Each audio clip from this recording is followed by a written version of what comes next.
Today I'm going to talk about the three basic and very important elements of the DSLR. Today I'm going to use the Nikon D5100 with 1855 lens. The first thing I'm going to talk about is the shutter speed. The shutter speed, it controls the time of the shutter. Like you can control when the shutter closes or when it opens, how fast it opens or how slow it opens. For example, I'll show you. Now the shutter speed is at 1/4000, as you people can see here. Yeah, 1/4000, and I'm gonna show you how fast it goes. Yeah.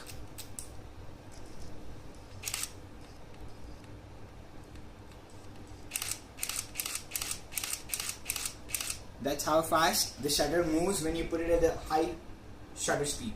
So now I'm going to change the shutter speed to a really low one, and goes off like to take too much of time to close the shutter. I'll show you. The shutter is not yet closed. Yeah, now it's closed. So when you put it as a really low shutter speed, you can see the objects moving. Like when you click it on a dark plane, like when you go on like outside and you make a glow art, you can make a really good glow art with a low shutter speed. So next thing we're going to talk about is the aperture. Aperture is you can see the shutter, right? Inside the shutter you have a small ring kind of thing. It's a really small one.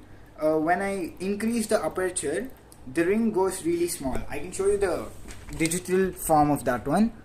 Look, the way it moves, the lens ring goes really small and big. So when I put it as a very low aperture, this is called the f-stop. Normally it is known as f-stop by the photographers. So when I put it as a very low f-stop, f3.5, I get a bigger circle, and when I put it at a higher aperture, I get a smaller circle.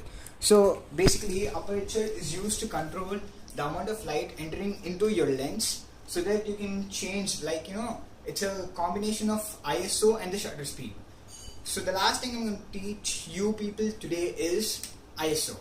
The ISO is the amount of sensitivity in the picture. It's like you focus on me right now, I'm getting focused in the camera, and then the background's kind of defocused. So when I have the perfect ISO, it's like the background doesn't get grainy. You don't get grains in the background, or you call it as noise. Some people call it grains and some call it noise. Doesn't matter. It's just the thing, just the fact that you can set the sensitivity of the picture. And these three elements are really important. This is actually called the exposure triangle. So I'm going to just show you 2 to 3 pictures, how they're going to be clicked. So yeah. I'm going to shoot the phone right now, right in front of me. Yeah, it's at exposure 1/30, and then the second part, it's at aperture 3.5, and the ISO is at 4000. So yeah, I'm gonna shoot in the manual mode. Yeah, I hope you can look at the picture. Yeah, hope you do so. Yeah, that's the picture. I just shot it with 1/30 shutter speed and then f3.5 with ISO of 4000. So I'm gonna change the settings just to give a normal view about it. I'm gonna put it as 1/4000 with f3.5 and the same ISO. Now I'm gonna shoot the same thing. It comes a bit darker. I can show you. Look, there's no picture actually. Yeah, there's no picture, because the light is really less. So now, I hope you understood whatever I wanted to show you. So that's it for the first tutorial of mine. Thank you guys, hope you liked the video, and please do like our page, facebook.com/eagledesign. Thank you.